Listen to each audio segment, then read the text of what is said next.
So let's talk about this phenomenon that's going on now, which is a resurgence of pollen as plants try to go for a last gasp. It's always funny to me to see, especially I grow dahlias, one of my favorite things to grow in the garden because they just come in so many varieties. And they get really aggressive this time of year because they want to grow before the last available sunlight goes. And then all the pollinators are getting pretty aggressive because they're looking for their last little bite to eat before we get into winter and those kinds of things. And certainly I know, like I said up front, my fall allergies are much worse than my spring allergy situation. It's really the biggest culprit through a lot of North America and a lot of the United States is the ragweed situation, which again, I think people see goldenrod, which is the flashy, beautiful thing, and they think that's the culprit. And it's really more the ragweed, which is not as pretty and not as evident and visible at times. It's more like the hidden thing underneath. Yeah, so we talked about this a little bit.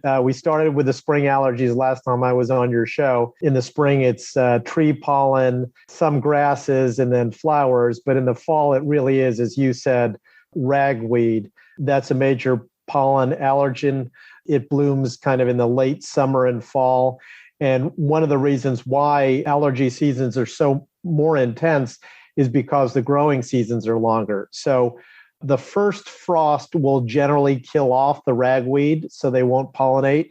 But until then, it can be miserable for people with allergies and asthma. And then as you get further along in the fall, then you'll have leaf mold because as leaves fall from trees, then you have the mold that grows on those leaves. And that will then extend your allergy season as well. You know, what we're seeing in terms of the weather tie-in with this, as we talked, I think, a little bit about last time as well, is we're getting longer stretches of niceness in areas farther north now with the climate evolving as it is. And so, like you said, the growing seasons are getting longer and longer. I mean, my dahlias last, it could be mid to late October till we get that first really killer frost around here in Pennsylvania. And that seems, 2 to 3 weeks later than I remember it as a kid a bit. Yeah, that's exactly right. Even because of warmer climates, the growing season will start sooner. And there'll be more intense releases of pollen. Also because of climate change, additional carbon dioxide in the atmosphere. And then in the fall, as we're talking about right now, that first frost doesn't come until much later because it is warmer. And that first frost helps us because it kills off that ragweed and prevents them from pollinating. I think for me, at least, Kenny, the key is getting on a regimen and sticking to it, right? That, where you can find and work with your doctor or your allergist as depending on the severity of your symptoms, and then find the over-the-counter in that mix that works for you.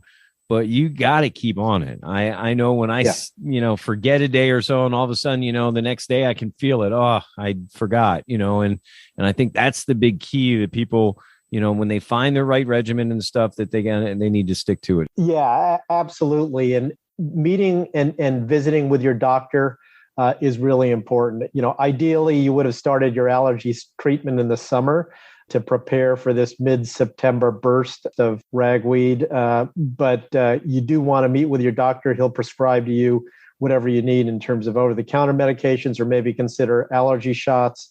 Those are alternatives for you that could really help things. My personal experience, for example, with, I met with years ago as my asthma reacted, because allergies are a trigger for asthma. I couldn't understand why my general practitioner told me, well, keep taking your allergy medication. And I realized what it was is because allergies will trigger my asthma. Mm-hmm. So people need to your point, people need to stay on top of their medications in order to not have the spiral out of control, especially if you have asthma and allergies are a trigger for your asthma. In fact, this third week of September, which we're just coming in and out of here, depending on the way you look at the calendar, this is like asthma peak week, right? Are you guys seeing that come to fruition? Are we having an uptick in these cases here as we get into this real high season with the fall allergies? And then also, air quality issues, smoke and problems, and COVID as well. We're in the middle of it right now. So we'll see what happens, especially because kids are going back to school. And, I often get asked, why does asthma peak in September? So you've got a number of things happening. The ragweed that we talked about, which is the most common fall allergy.